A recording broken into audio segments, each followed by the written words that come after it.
दुनिया के बाकी हिस्सों में इंसान कबीलों में रह रहे थे और शिकार पर निर्भर थे। सिंधु नदी और सरस्वती नदी के उपजाऊ मैदानों में हमारे पूर्वज दुनिया का पहला नियोजित शहरीकरण यानी अर्बन सिविलाइजेशन खड़ी कर रहे थे। यह सभ्यता 10 लाख वर्ग किलोमीटर से भी ज्यादा इलाके में फैली थी, जो उस समय के मिस्र और मेसोपोटामिया की सभ्यताओं को अगर मिला दिया जाए तो उससे भी बड़ी थी।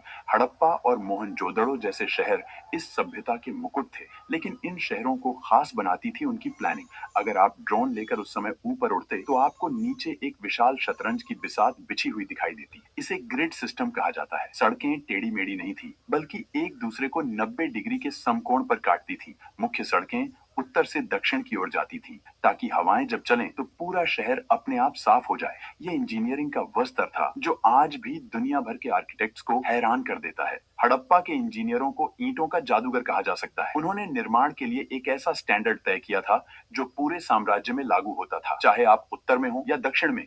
हर जगह ईंटों का अनुपात बिल्कुल एक जैसा था। ये समानता इस बात का सबसे बड़ा सबूत है कि 5000 साल पहले भी एक मजबूत केंद्रीय प्रशासन था जो इन मानकों को सख्ती से लागू करता था। घरों की बनावट भी कमाल की थी। मुख्य सड़क पर होने वाले शोर और धूल से बचने के लिए घरों के दरवाजे मुख्य सड़क की बजाय पीछे की गलियों में खुलते थे। लगभग हर घर में एक आंगन था, रसोई थी और सबसे चौंकाने वाली बात, एक निजी स्नानागार और टॉयलेट था। दीवारें इतनी मोटी बनाई जाती थी कि गर्मियों में भी घर के अंदर ठंडक बनी रहे। यह वास्तुकला की वो समझ थी जो बताती है कि वे आराम और विज्ञान दोनों को महत्व देते थे। मोहनजोदड़ो के खंडहरों के बीचों बीच एक संरचना ऐसी है जो आज भी हमें विस्मित करती है, द ग्रेट बाथ या विशाल स्नानागार। यह लगभग 39 फीट लंबा और 23 फीट चौड़ा है। फीट चौड़ा एक जलकुंड था। इसकी इंजीनियरिंग बेमिसाल है। पानी रिसकर बाहर न जाए, इसके लिए ईंटों को जमाने में जिप्सम के गारे का इस्तेमाल किया गया और उसके ऊपर बिटुमेन यानी प्राकृतिक तारकोल की एक मोटी परत चढ़ाई गई। यह दुनिया का सबसे पुराना वाटरप्रूफिंग का उदाहरण है। इतिहासकार मानते हैं कि यह सामाजिक